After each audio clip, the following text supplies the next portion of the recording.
ধরুক, তুই আগে দেখ, একটা মাছ উঠুক, শেখ, তারপর কি গাছ?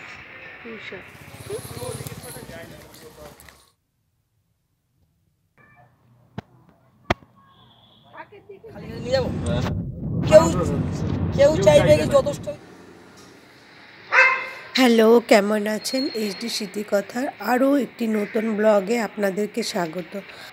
আর আজকে না এক ফোঁটা রোদ্দুর নেই।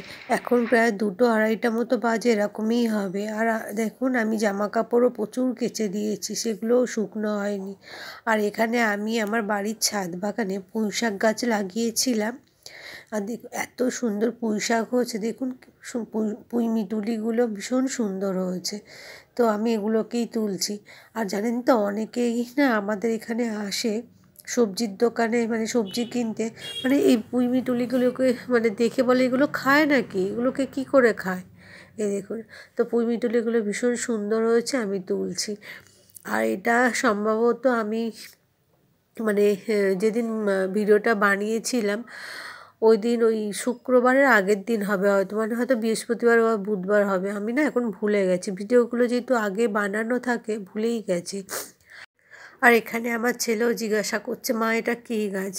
আর ওকে বললাম, বাবা একটু ভিডিও করে দাও তো। তো সে তো করবে না, সে আমার সাথেই মিটুলি তুলছে। আমরা যারা বাঙালি তারা কিন্তু পুঁই মিটালি সাধারণত খেতে জানি, কিন্তু যারা অবাঙালি না, সাধারণত বললাম, অনেকেই এসে জিজ্ঞাসা করে এগুলো খায় নাকি, তারা বেশ অবাকই হয়। তো আমি ভাবছি আমি একদিন এই পুঁই মিটুলির রেসিপিটা আমি কিভাবে খাই সেটা আপনাদের সঙ্গে শেয়ার করব।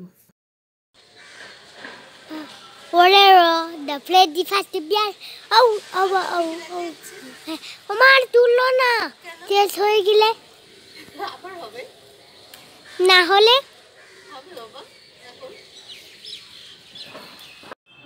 আর এখানে কিন্তু অল্প কটা পুঁইশাক গাছ, খুব বেশি যে পুঁইশাক গাছ তা না, কিন্তু অনেকটাই পুঁই মিটুলি হয়েছে।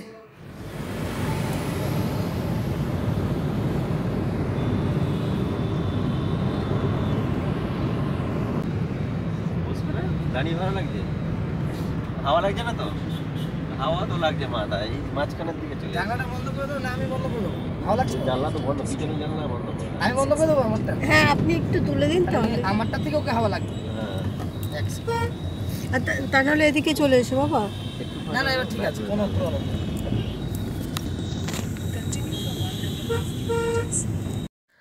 পরের দিন বেলা 12টা বার হয়েছি, যাব ননদের বাড়ি, মানে ননদের বাড়ি আর মামা শ্বশুর বাড়ি কাছাকাছি। তো আমরা যাচ্ছি মামা শ্বশুর বাড়ি। অ্যাকচুয়ালি মামা শ্বশুরের নাতির অন্নপ্রাশন আছে, তো পাশেই ননদের বাড়ি। আগে ননদের বাড়ি যাব, তারপর মামা শ্বশুর বাড়ি যাব। তো হট করে এরকমভাবে ছবিটা চলে আসলো। আপনারা ভাবছেন কী হচ্ছে, আসলে না, ওটা বিকালে দেখালাম, এটা পরের দিন সকালে আবার। আর আমি ভিডিওটা না একটু এডিট করে করে হয়তো দেখাতে পারতাম, কিন্তু ভাবলাম প্রতিদিনই তো রান্না আর ওই ঘর ঝাড় দেওয়া না, ঘর ক্লিন করা, এগুলোই দেখায়। তো ভাবলাম আজকে আর এডিটই করব না।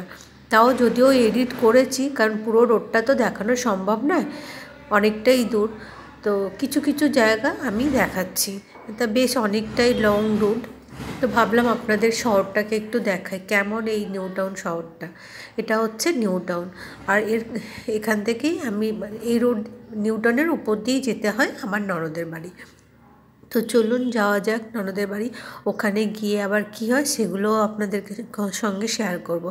আর একটা কথা, আমি না অনেক ভিডিও করেছিলাম অন্নপ্রাশনের, মানে অন্নপ্রাশন বাড়ি যাচ্ছিলাম, তো সেগুলো না কিভাবে যে আমি ডিলিট করে ফেলেছি নিজেও জানি না, কারণ আমার মোবাইলে তো গ্যালারিটা ফুল হয়ে যায়, মাঝে মধ্যে ভিডিও ডিলিট করতে হয়, তারপরেই ভিডিও ছাড়তে হয়।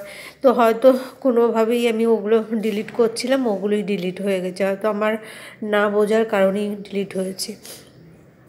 আর আমরা মোটামুটি এবার একটু গ্রামের ভিতর সাইডে ঢুকছি, যে গ্রামের ভিতরের দিকেই আসছি। কিন্তু এই রোডগুলো না একসময় পুরো ফাঁকা ছিল, একদম ফাঁকা ছিল। এখন প্রচুর ঘরবাড়ি হয়ে গেছে। আমি অনেক বছর আসি না, অনেক বছর বাদেই যাচ্ছি ননদের বাড়ি, কারণ আমার ছেলেটা ছোটো থাকার জন্য আমি কোথাও যেতাম না, কারণ ওর যে ঠান্ডা লাগার সমস্যা আছে, একটু হাওয়া বদল হলেই ওর শরীর খারাপ হয়। তো তো সেই জন্য মায়ের বাড়ি ছাড়া সেভাবে কোনো আত্মীয় স্বজনের বাড়ি আমার যাওয়া হতো না। আর আমি বললাম যে অন্নপ্রাশনের ভিডিওগুলো, খাওয়ার ভিডিওগুলো আমি ডিলিট করে ফেলেছি। তো খাওয়া দাওয়ার পর আমি এখানে একটা পুকুর আছে, এই পুকুরটায় দুই দিকে ঘাট আছে, এরকম ঘাট আছে, বাঁধানো ঘাট। তো একজন মাছ ধরছিলেন, আমার ছেলে দেখে এত খুশি, তো আমি ভাবলাম একটু এগুলোকে ভিডিও করি। আর বড় বড় মাছগুলোকে নিয়েছে, আর ছোট ছোট যে মাছগুলো হচ্ছে না সেগুলোকে জলে ছেড়ে দিয়েছে।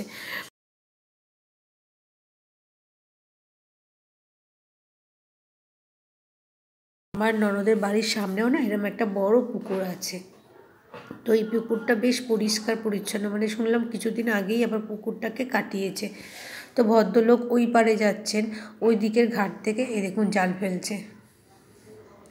বেশ মজা লাগছিল, মানে আমি কি মজা পাবো, আমার ছেলেই ভীষণ মজা। এগুলো তো আমার দেখা, কিন্তু ও তো কোনো দিন দেখেনি না, তো ওর ভীষণ, ওর কাছে এটা নতুনত্ব। তো ওর ভীষণ ভালো লাগছিল, ও ওখান থেকে আসতেই চাইছিল না। তো এখানে অনেকক্ষণ দাঁড়িয়ে দাঁড়িয়ে আমরা মাছ ধরাই দেখছিলাম। আর দেখুন এখানে বড় একটা বেশ বড় কাতলা মাছ আছে, আর রুই মাছ আছে, আর কিছু তেলাপিয়া মাছ আছে, এগুলোই ধরেছে। আমার ছেলে না একটু একটু করে ল্যাজটাকে ধরছে, মানে ভয় পাচ্ছে ধরতে। মাছটা যখন অনেক জোরে জোরে লাফাচ্ছিল বললাম বাবা ধরো, কিন্তু ধরলো না। আর রাস্তার দুই দিকে যে এত গাছপালা না কি বলবো। আর বাড়িতে সবার বাড়িতে না বড় বড় পেঁপে গাছ, আমি সেগুলো ক্যামেরা বন্দি করতে পারলাম না। আর এত বড় বড় পেঁপে হয়ে আছে কি বলবো, গাছ ভরে পেঁপে আছে। আমি না আমার বাড়িতেও অনেক পেঁপে গাছ লাগিয়েছিলাম, তো পেঁপে গাছগুলো হলুদ হয়ে হয়ে না মরে গেছে, জানি না কেন। চারিদিকটা না পুরো সবুজ আর সবুজ, রাস্তার দুই সাইডে প্রচুর গাছ, আর প্রচুর মোটা মোটা আম গাছও দেখলাম, বিশাল মোটা মোটা আম গাছ। ধরুক, তুই আগে দেখ, একটা মাছ উঠুক শেখ, তারপর মোবাইল পড়ে গেলে ছিপ, তোর যা চেয়ার তুই ছিপ ধরে রাখতে পারবি না। পারবো। খাচ্ছে এগুলো শিখতে হয় আগে, খাচ্ছে। আর এখানে সর্দি ছিপ ফেলছে, মানে আমার ছেলে এত জ্বালাতন করছে কি বলবো। সমানে বলছে আমাকে দাও আমাকে দাও, তারপরে ননদ বলছে তুই যা রোগা, তুই না মাছ টানলে পুকুরে তুই চলে যাবি, মানে এত। আর পুকুরে এত জল না, ভয়ও পাচ্ছে। আর এখন ঠান্ডার সময় সর্দি, ওই জন্য বলছে যে মাছগুলো হচ্ছে না। একবার আমি ট্রাই করলাম, একবার আমার নন্দাই ট্রাই করলো, আবার সুদীপও বসলো। তো তিনজনে মিলে কেউই একটা মাছ ধরতে পারলাম না। তো এটা নাকি বর্ষার সময় খুব ভালো মাছ ওঠে, মানে বর্ষার দিকে খুব ভালো মাছ হয় ছিপে। আর এখানে একটা না ওই কী বলে এটা কি, সবেদা গাছ, হ্যাঁ সবেদা হয়ে ভর্তি হয়ে আছে। তো সেগুলো ক্যামেরা ছোট ছোট, খুব বেশি বড় না। তা দিদিরা বলছে আমরা খেতে পারি না, পাখিতেই খেয়ে নেয়, পাকার আগেই ওরা পেরে নিয়ে চলে যায়। আর এখানে মূলো শাক আর সর্ষে শাক আমরা তুলছি, সর্দি এগুলো ফেলেছে, মানে সর্দিরা চাষ করেছে। এসে অনেক গাছ বসিয়েছে, পালং শাক, তারপরে বরবটি, অনেক কিছুই বসিয়েছে। আর ওখান থেকে আমরা বার হয়েছি সন্ধ্যে 6:30টার সময়, ওলা বুক করে বাড়ি চলে এসেছি। ছেলের টিউশন ছিল। আর কী কী নিয়ে এসেছি দেখাই, এই যে কলা, সর্ষে শাক, মূলো শাক। তো চলুন, আর এই যে নাকচম্পা গাছের ডাল, এটাকে বসাবো। তো চলুন, ভিডিওটা আজ এই পর্যন্ত, দেখা হবে আরও একটা নতুন ভিডিওতে। সুস্থ থাকবেন, ভালো থাকবেন। ভিডিওটা ভালো লাগলে অবশ্যই একটা লাইক দেবেন।